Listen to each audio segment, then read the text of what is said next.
Hi, and welcome back to another episode of Unscripted and Unchoreographed. I'm your host, Sarah, the dancer. And Neve, the actor. And today we're here with our guest, Leanne Bickerdike, actor, dabbler in various things, I suppose, but mainly actor. It's great to have you here tonight, and we're so intrigued to learn more about you and what you're doing at the moment. To start us off, could you just give us a little insight into how you got started in the arts?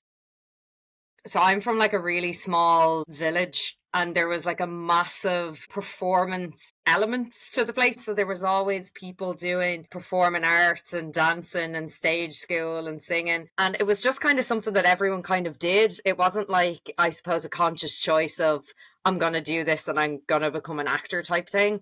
It was more just that my mates are all doing this. That's cool. I'm going to go and do what my mates are all also doing. So we do like classes during the year, and then we do like a performance at the end of the year. So I would have done that for a really long time, and then I started doing sports, and that's kind of the road that all of us thought my life would kind of go down, that I would do either sports science or some sport professionally. And then we did a play when I was in fourth year, and I was like, this is really cool. I actually really like this. I could kind of see myself maybe doing this over sport, but I also really wanted to be an engineer. So then I was kind of stuck between picking what I wanted to do.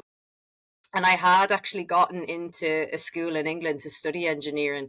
And I was like, will I take that? Will I not take that? And then I was like, no, I got into this like PLC is what it was called at the time, kids. I don't even know if they exist anymore. Studied acting there for a year, and then I went to DIT. In DIT, I went twice to Edinburgh to study text deconstruction because I struggled at that. I still sometimes can struggle at that. So studied that, left DIT, and then kind of went out into the world. That's kind of it in a nutshell, I suppose. But yeah, maybe the seeds were planted early on. What kind of sports were you playing?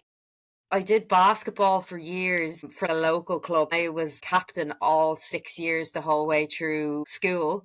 I only the other day actually found a big box of trophies in the spare room, and I was like, my previous self, who she was in another life. I love basketball even still. I still love sport. But I'm more so like playing it than I'm not a big watcher of sport. So you had a lot of interests. You had dance, sport, and then you wanted to be an engineer. Was the engineer a moment where you're like, oh, I need like a proper job? When you decided, oh, I'm going to try this PLC course, did you have any like pushback from parents or family? No, and I'll actually just add something in there. Dance was a strong word for what I was presenting on the stage. Movement in some capacity, yes. Dancing, I wouldn't want to insult anybody by saying that what I was doing was dancing. But she was moving. She was alive. She was there. But I don't know. I was interested in sound as a whole and how kind of that works. And actually distinctly remembered the answer to this question was I was kind of thinking, well, do I want to do that forever? Is that going to be like my forever kind of job, an engineer? And then I was like, well, I love this. And they tell you, like, do what you really want to do what you love. And I was like, why not go for it? If it doesn't work out, you can always go back and do that. You can live many lives in your life, so maybe one day I might go and do it. But yeah, there was no pushback. No one was telling me, you got to get 600 points and become a doctor in my house. Like, that was not the vibe. Everyone was kind of just like, do what you want to do. If that makes you happy, that makes you happy. So go and do that and see how it works out. Do you have any artists or artistic people in your family? Yeah, my granny's very creative. She's always like doing kind of crafts in the house and knitting. My granddad's an amazing storyteller. Like, but if you go back a couple of generations, a lot of my family were traveling circus people. So I had a great uncle and then a great granddad they were traveling Ireland, performing in variety shows and with circuses, doing clowning, ventriloquism, lots of different interesting performances. I suppose it kind of is there on that side of the family. And a lot of my family are quite creative. just with their hands and building things, making things. My great granddad would make beautiful, intricate like boxes and different things, like shoes that were made from fabrics. He also built the wagon that he lived in when he traveled around Ireland. There's definitely creativity there in the family in different ways. Did you ever think of going down the circusy route? My nanny and granddad always tell this story of when I was younger and I would be in the car with them. They would have to avert my attention to the opposite window because if I saw a sign for a circus, I was like, I have to go there. Little did I know they were my people's people. So I was like obsessed with circuses. I've always been obsessed with clowns. I have one actually here beside me. My house is full of like creepy clown. Well, to me, they're not creepy, but like clown memorabilia, photos of clowns, statues of clowns. I never thought I would go and be like a circus performer. But when I kind of look at the type of work that I like to make or engage with, there's just so much element of clown throughout like everything that I choose to do. And it's not a conscious decision. I don't say, right, well, I'm going to write this play and it's going to be a clown play, or, you know, it's going to be highly comedic. That's just what naturally comes out when I want to perform. That's kind of what I want to express in a way. So I kind of think it's there, but it might be a little bit more like subconscious. So after you did your PLC and then you went on to DIT, did you enjoy your time there?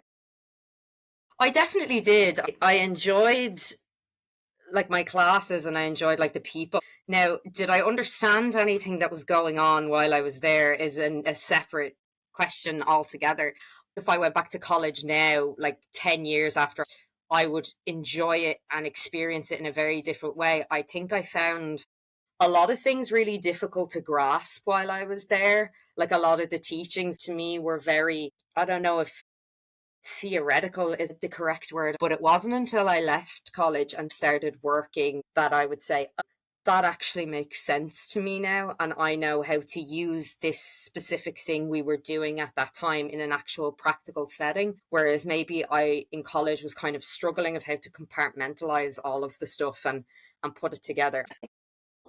So when you left TUD, what was your next step? So basically, when I left, I did not do any acting for, I would say, a solid year and 4 or 5 months because I was moving to Germany and I was only home about 2 weeks and I got an email, would you be interested in doing this? You know, it's only kind of a stand-in role for the Dublin Theatre Festival.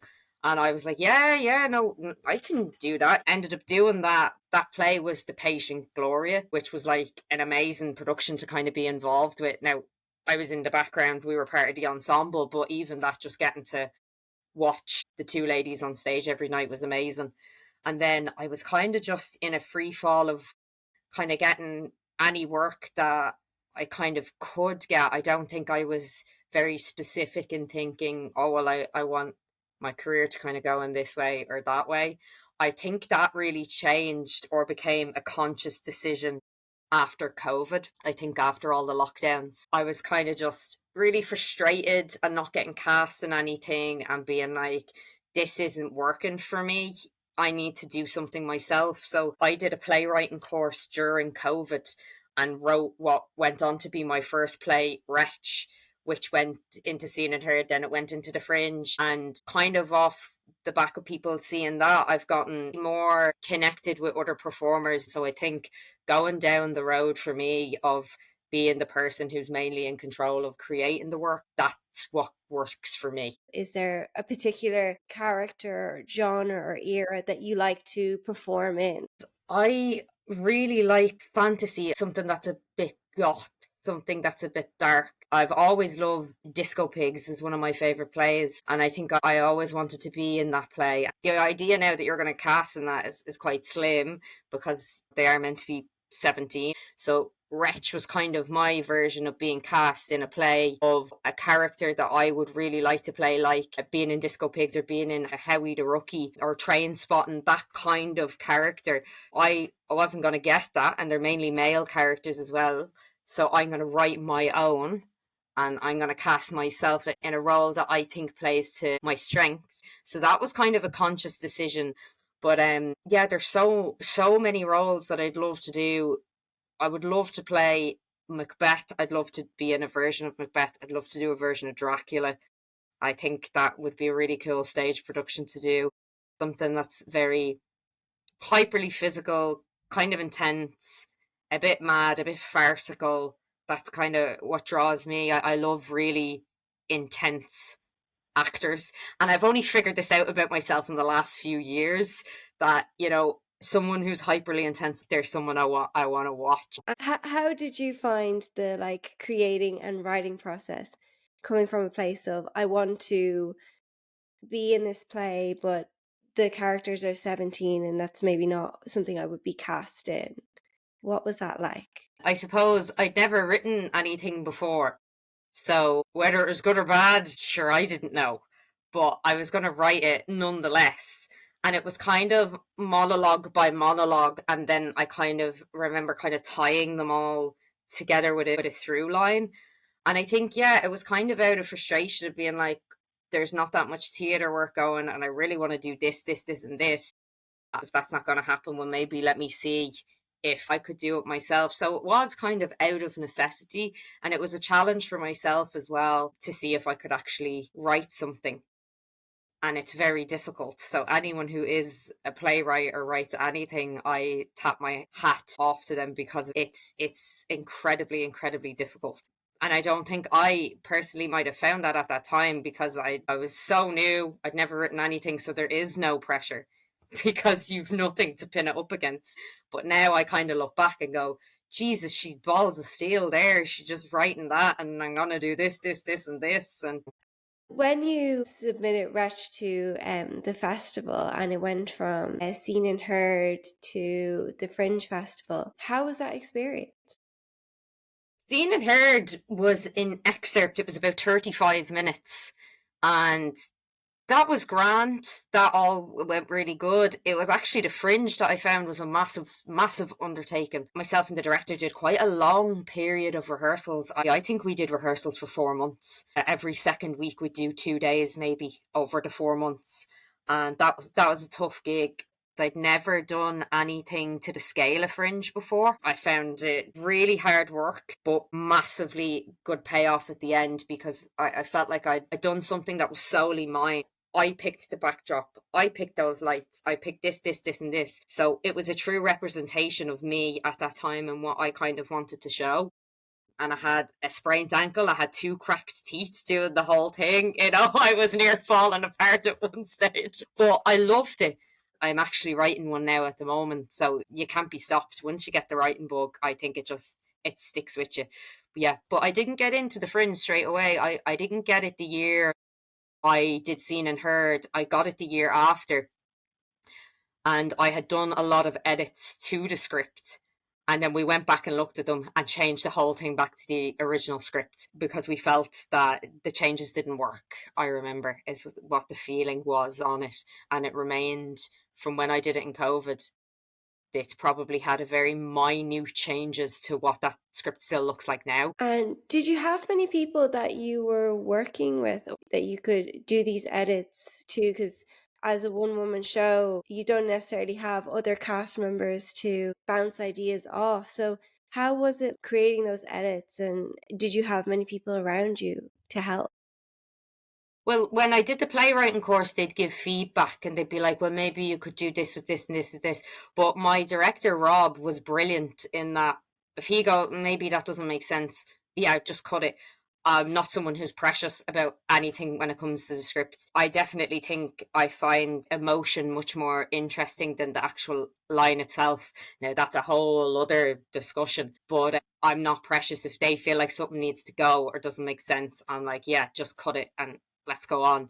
But yeah, it was mainly me and Rob. And for anyone who have written something and is looking to put it into like a festival, have you got any advice? Yeah, I suppose taking the step and actually just submitting it to the festival is the main thing. But make sure you're kind of in regard to kind of doing the applications themselves, is it? Doing the application, but also maybe is there anything that you wish maybe you had known beforehand?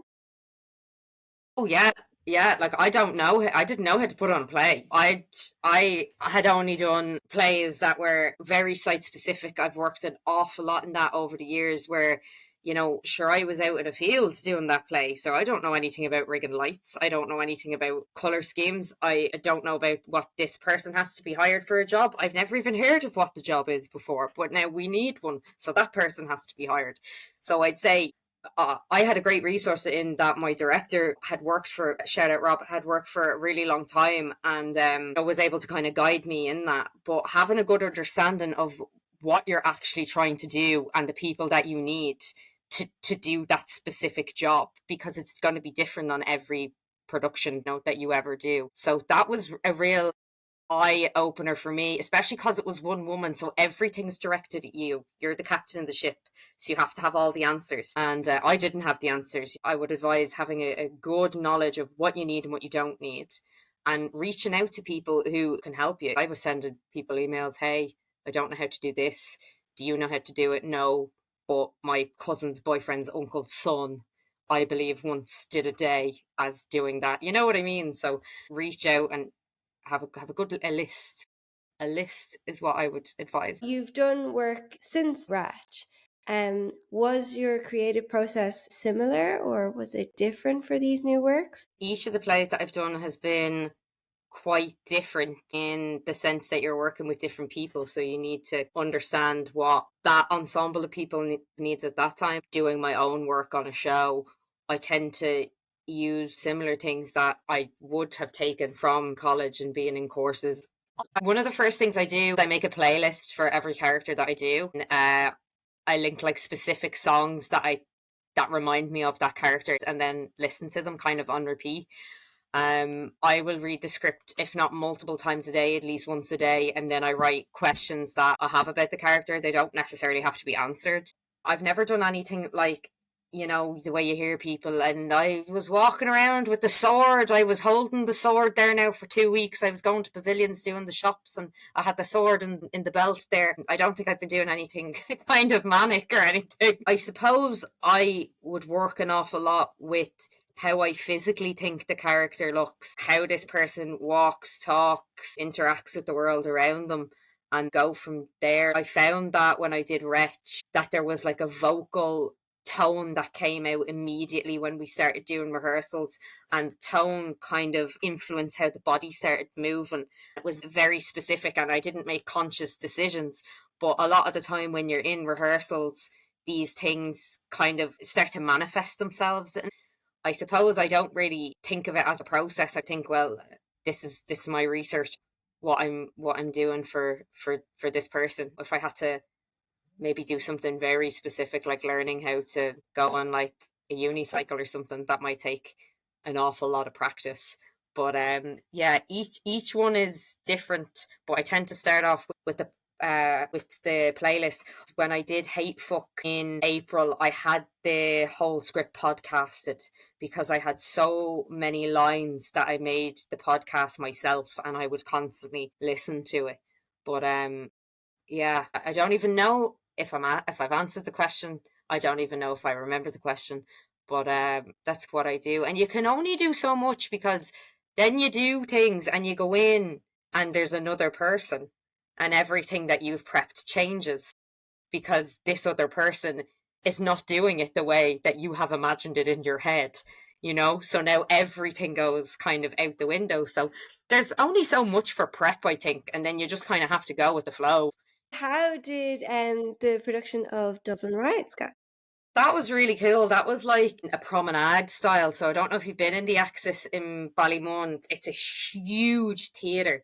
And it has not only the theatre space, but it has different kind of conference rooms and a massive kind of dance studio. I had people kind of dotted around and they would go to see different interpretations. That was quite a difficult one in the terms of the content. I did a play in April called Hate Fuck, which was a lot about abuse, and this was very, very similar. So I suppose my energy is quite high and so far removed from who this person was. So there was a lot of kind of digging and looking to see what I could bring for that script. But it was like a 12-minute long piece. I did it kind of 4 times over the day.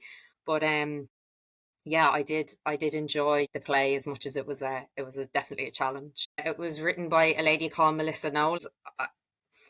The the riots itself are very much in the background of that piece. It's about this person's life and what she's experiencing. And because she sees the chaos of her own life, it's reflected in these riots she's now seeing. It forces her to make a break in her own life and to change.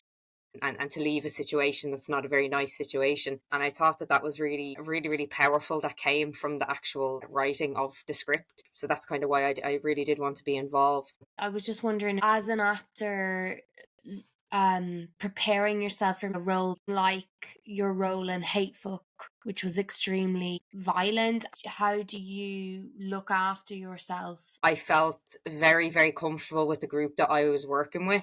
And I felt very comfortable with the other actor who I was in the play with. So they were kind of two initial things. Hey Fuck was basically a play that was all about mental abuse, sexual abuse, and how it manifests itself kind of differently in different people. I was this character, but I always distinctively see the line as this is a character and I am me. We're not the same thing, even though I'm portraying this person on stage. But yeah, I suppose it was just feeling the support of the people around me, very comfortable with the actor that I was with. I have like a very, very good group of friends who I was able to talk with if I did feel anything kind of arising from it.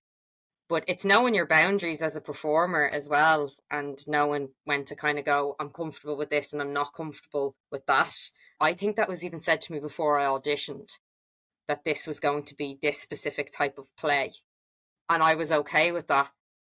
And I knew that going in as well. And I think if you're someone who's maybe going, oh, I don't know, well then you'd really have to think about taking on something like that because it's incredibly heavy. But yeah, I didn't feel like I was kind of bringing her home with me. She'd very much stayed on the stage when I left.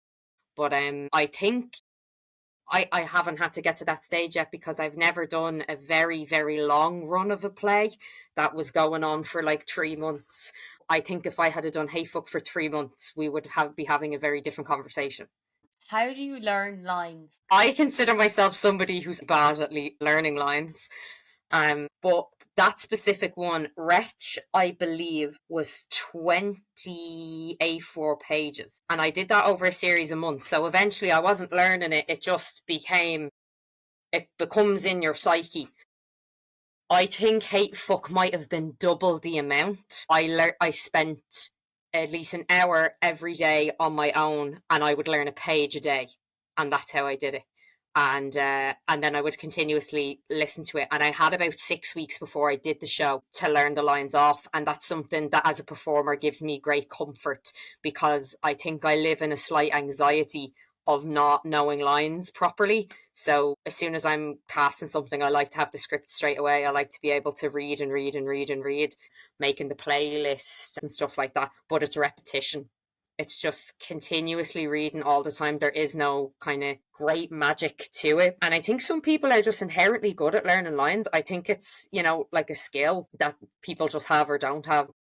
I just continuously regimentally hammered in and try and pick the same time each day, and structure kind of helps me with that I know, right, it's 1 o'clock now, to 2 o'clock we're going to be doing this, and I'm doing it every single day up until that point. Do you have any experiences or techniques of you forget lines? I'm coming from a dancer, so I have no experience of having to learn lines. I've had two major fuck ups, and I call them fuck ups because they were bad. And one was in a recent play where I actually was in the play and I forgot it.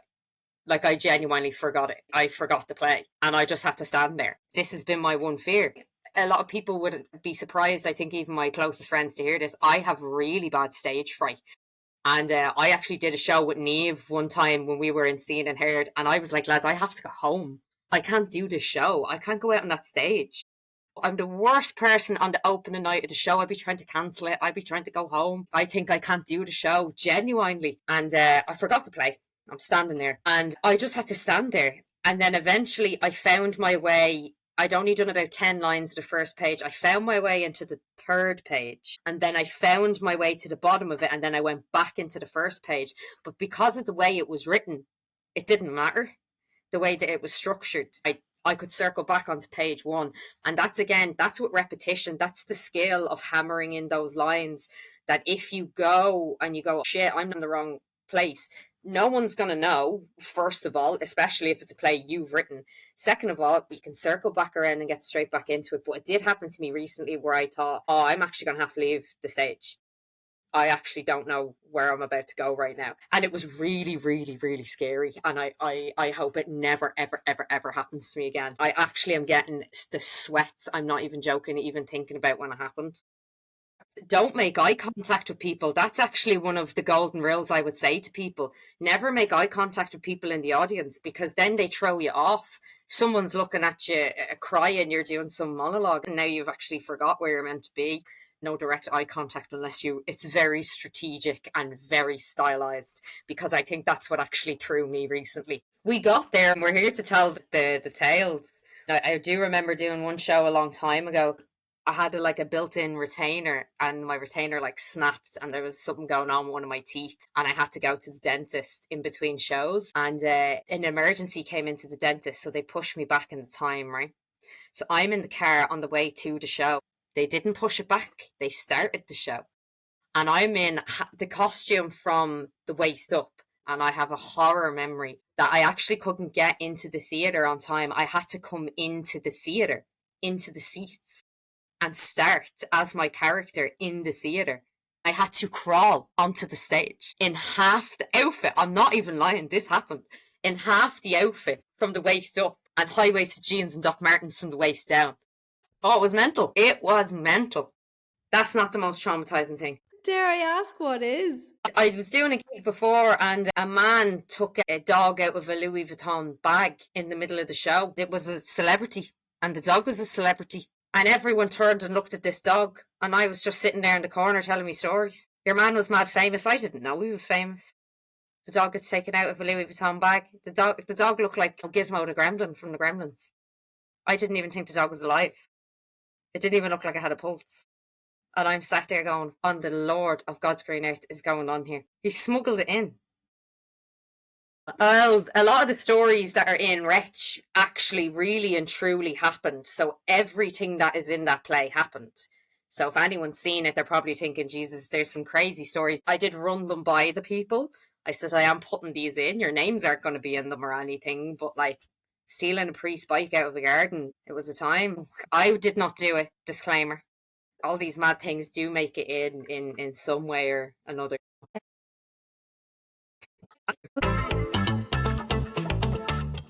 You were saying before you can get quite bad stage fright. Do you have anything that you do to help calm you down before shows? Or do you have a routine? I just need to be on my own. It makes me incredibly nervous even hearing anything positive, never mind the negative. So I kind of have to be on my own. I'll have a kind of music playing, nice calming music. I do a lot of breathing. It'll only really be for that one first show where I'll get super, super nervous before it. And then once I'm actually on the stage, I'm fine. It's the anticipation of the what if going onto the stage that really kind of eats at me a little bit. Did you have it at all when you were a child and you were in stage school and doing your school performances? Or is it something that has developed since going to college and caring more about the work you're doing? I think the responsibility has gotten bigger. You're getting cast in productions where you have to learn 55 pages and you are the main character, or you're writing your own show and that's all on you. So I do think in a sense maybe it has gotten worse over the years. I don't think as a child, probably not, no. I don't think I ever felt that kind of sense of true terror or anything like that. But it's only for the first one. I think it's a knowing that I can do it type thing. And then once I get it, I'm flying and I'm looking forward to doing, the next however many shows. I am trying to make it as less stressful as I can, especially over the last year. It's wild once you get on, you're within the first 5 minutes, you're why was I worried? And especially I think as a dancer, because it tends to be very much muscle memory. I'm sure it's something similar if it's not the same for actors. Your body is already doing it and your brain is like, it's like your brain switches off for a little bit. I couldn't tell you half the time what goes on in my head when you get on. Is that kind of something similar with actors? I think so. I think someone might say something, oh, you know, remember when you did that and we were on stage, and you're going, no, I absolutely have no memory of anything that I was doing. You did this and you said you're lying in this way and you don't normally say it like that, and it was really funny, and you're going, I have no clue. And I think it is a sense of like not switching off, but you're going maybe into a different realm of your brain. And I find that with muscle memory as well, that's the one thing that keeps me on track. Maybe I might not know the line where I'm going now, but I know I turn to the left, and I know when I turn to the left that I go into this monologue or whatever. So it's like your body is absolutely remembering what you're meant to be doing, rather than your brain actually consciously being like, this is where you are. You're able to kind of follow your instinct of your body. As time goes by, your performances only get more authentic because you settle into less of that anxiety, and then you start messing. And that's when the real good stuff, in my opinion, starts happening, is when you feel comfortable enough on stage to make a bold choice that's not in the script and that no one wants you to do, but you do it anyway because it's funny. One that actually didn't work out in my favour recently. So I was in a show, the set was really big, and there was this pole beside me on the set, and I turn and I say my lines and I get up and I leave, and I thought I'd give it all the attitude and I'd flick my ponytail. But as I flicked my ponytail, I pulled the actual pole out of the set and punched myself in the face with the pole. And then I was like, right, well, I don't know what to do now, so I'll just go up and sit in my seat that I meant to be sat in. So I sat down. I was so hysterical of laughter. And then as that happened, I give another character a bag, and there's a sandwich in the bag, but the bag wasn't sealed properly, so the sandwich flew, and the piece of ham in the sandwich was dangling off one of the lights on the bottom of the stage. So at this point, I thought I was going to be airlifted out of the theatre. And I can see them all in the corner of my eye. They're lying on the stage of the wings, hysterical, because I made a bold move. So maybe you shouldn't make bold moves, but that's one that didn't work. One that did work was in Wretch. I took someone's pint and was drinking it, and that was cool. I really got involved with the audience. I went down and took someone's pint, had a swig of it because I was meant to be drinking in the pub. But yeah, so there's a bold move that worked, and a bold move that didn't work but was very funny. I tell you what, you have a way with words. I'm not even the best storyteller in my family. I'm still kind of recovering from that. Same. Is there anything that you think that the government could do more of or better to help artists? I suppose at the moment, you can't get any rehearsal space for love nor money. I've done rehearsals in people's kitchens. I did a rehearsal in an office that didn't have a floor. I've done rehearsals in car parks. I think it's really become very, very hard. So investing in more spaces. There's a building where the Stardust fire happened is actually opened into artist studios now up in Artane, which I think is a lovely way to commemorate that building. But I think as a whole, there doesn't seem to be anywhere for artists to go to create work, number one. And when they create the work, there's nowhere for them to fund to put it on. I've done smaller festivals. I've only gotten Arts Council funding as of this year. Doing the playwriting course where I wrote my first play, and now applying for Arts Council funding and working on my own project are the two greatest things that I have done in my career, not only for myself, but being fulfilled as a creative person, as an artist. And I feel like taking those steps, there's loads of, if you go on to This Is Pop Baby's website, actually, they link an awful lot of different types of funding that you can actually go for. And they have it in two categories. I think it's performer and playwright, and just applying for things, because you're going to apply for 100 things and get nothing. So it's knowing that as well, each government department has a set amount of money put aside to spend on the arts. And you can get in contact with them. If you're doing a play that's about mental health and you're looking for 500 quid, you can contact a certain department in there and be like, we're doing X, Y, and Z. Do you want to contribute? Do you want to support? So if you're looking for something like that, you can actually go into those types of places and look for funding. I definitely think there needs to be more support of artists, or else people just aren't going to make art. And that's as simple as that. And that is definitely not what we want. The only reason I did Fringe was because I did a cabaret show, and that paid for me to be able to fund that. So it's finding different ways to do it. It can be tough at times. I actually seen an amazing interview. I know this is completely off topic, but there's a really, really good interview where Gary Oldman goes back to his old acting school, and they do like a 2-hour conversation with him. It's really good. But he mentions something about, if you're not laser focused in what you're doing as an artist, then you have no business working in art. That's paraphrasing, but that's essentially what he's saying. And I think that that is something that I think about a lot as someone who works in the creative field.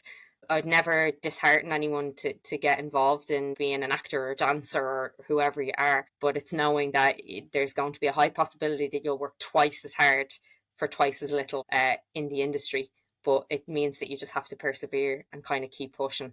And that's what I would say to people, because I had a very quiet year last year and was really struggling to get work, was really struggling to find anything. Preferred a master's to go back and study something that was nothing to do with acting, because I was like, I think that's it. I don't know if this is going to work out anymore. And then back in April, just started working away, and I've had a good few months, but that can change next month. So it's about momentum, keeping people like you guys, like Sarah and Neve, like keeping people in the loop, talking to people, supporting each other, because it is a massively tough time for the arts, but you got to keep going, because that's essentially what art does. It just keeps going, really. And what are your thoughts on the basic income for artists? In theory, it sounds like a very good idea, and I do have a couple of friends who are on that payment at the moment. When it comes to the arts, the government doesn't really publicize these things, so I never even heard of it until it was done. And I think is it next year they're reviewing it or something, that I hear. It's pretty soon, but I think it's a really good idea. I think it's in the hands of the new government, so fingers crossed it does get looked at, and in a serious way, because anyone we've really talked to about it so far, some people have been on it and some people like ourselves haven't been on it, and they only seem to have good things to say about it. So fingers crossed in the future, it's something that can be opened up to more artists, if not them all. Definitely. I mean, if it's going to support the arts and make art more accessible for people and easier to produce art, then I'm all for that. Thank you so much, Leanne, for coming on and having the chats with us. It's been wonderful and it's very enlightening, especially as a dancer, listening to what goes on in actors' minds, even when it comes to like remembering lines and things. That's something just I've never experienced, and it's very interesting to hear like an actor's point of view on that. No problem. Thank you for having me.